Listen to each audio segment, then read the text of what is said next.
let's get started. And now let's look at Real Madrid, because both Chelsea and Real Madrid faced similar situations in this game, but they both went about it in a completely different way.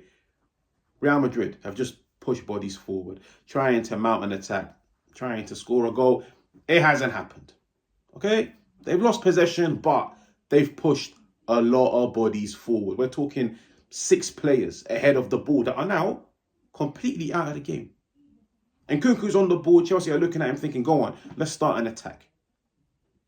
Look at the time. It's the 37th minute and 50 seconds. And Nkunku is on the ball. Now we fast forward 2 seconds. And Nkunku is still on the ball. But he's now getting pressed from 3 different angles, forcing him backwards, forcing him to stay in his own half. He's under pressure. We fast forward another 3 seconds, 37 minutes, 55 seconds. He now gets pressed aggressively by Fran Garcia. Fran Garcia is chasing him in his own half. By the 38th minute and 1 second, that was when Christopher Nkunku let go of the ball. So we're talking, what, 11 seconds? Now you're probably sat thinking, cool, HAJJ, you've put up clips, you're keeping count of time, 11 seconds. So what? Real Madrid pressed and they didn't even win the ball back. But what did I say at the beginning? Let's rewind. What did I say at the beginning? Real Madrid are mounting an attack and they've pushed 6 bodies forward. That's now 6 players completely out of the game. Once the pass is made into Nkunku, 6 players ahead of the ball. 11 seconds later, Chelsea, Nkunku has gotten deeper in his own half, whilst Real Madrid now have got their whole team behind the ball. Pressing in numbers. Fran Garcia chasing him down aggressively. Yes, they didn't win the ball back, but it bought them time to get back into their defensive shape. What is this? This is what I like to call counter-pressing. And if you play a high line, it isn't an option. It isn't a luxury or a bonus if you do this. No. If you play in a high line, you have to counter-press. You have to do it. Why? Number one, you have to press in numbers, similar to how I showed you with Real Madrid. 3 of them charging at Nkunku from different angles. That way, he's got nowhere to turn, nowhere to look. Secondly, you're forcing him back, just like how Real Madrid did. They forced Nkunku back when, in reality, he should be going forwards. At the end of it, what do you walk out with? You either win the ball high up the field, and then you can create a goal-scoring opportunity, or you just delay that forward pass. That delay buys you time to get back into shape. And all in all, you have to press after losing the ball, which is what Real Madrid done. As soon as that pass was fizzed into Nkunku, they were at it. That is counter-pressing. It has to be done if you play a high line. Now, let's look at Chelsea trying to do a similar thing. Keep an eye on the time. Exactly like the previous example.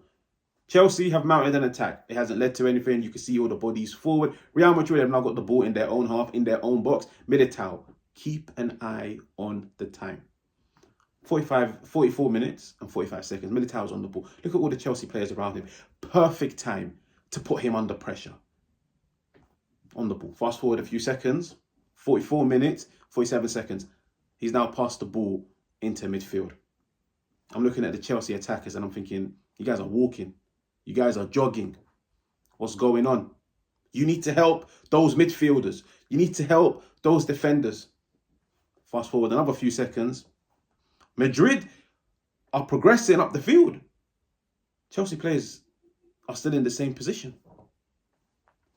44 minutes and 55 seconds. 10 seconds. 10 seconds. Now, the previous example was 11 seconds. Similar time frames. 10 seconds. But what was the difference? Real Madrid, in 11 seconds, got everybody back behind the ball whilst keeping Chelsea in their own half. Let's look at this one. 10 seconds. Real Madrid have not remained in their own half. If anything, they're in Chelsea's half and they're deep into it. Okay.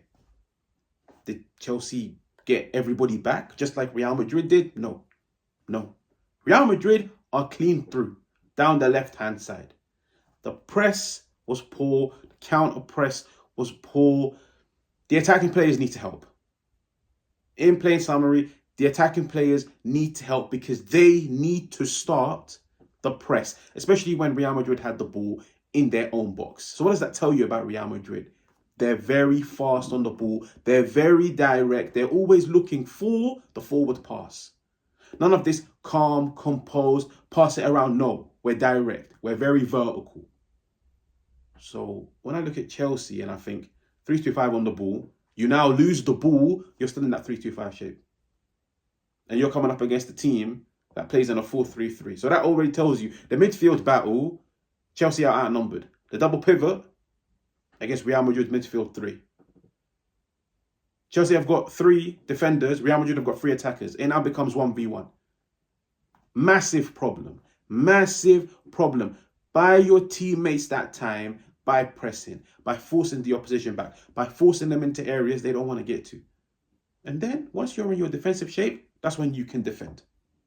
The problem is, Chelsea were forced to defend that whole game in their 3-2-5 shape because the 5 in attack were not tracking back.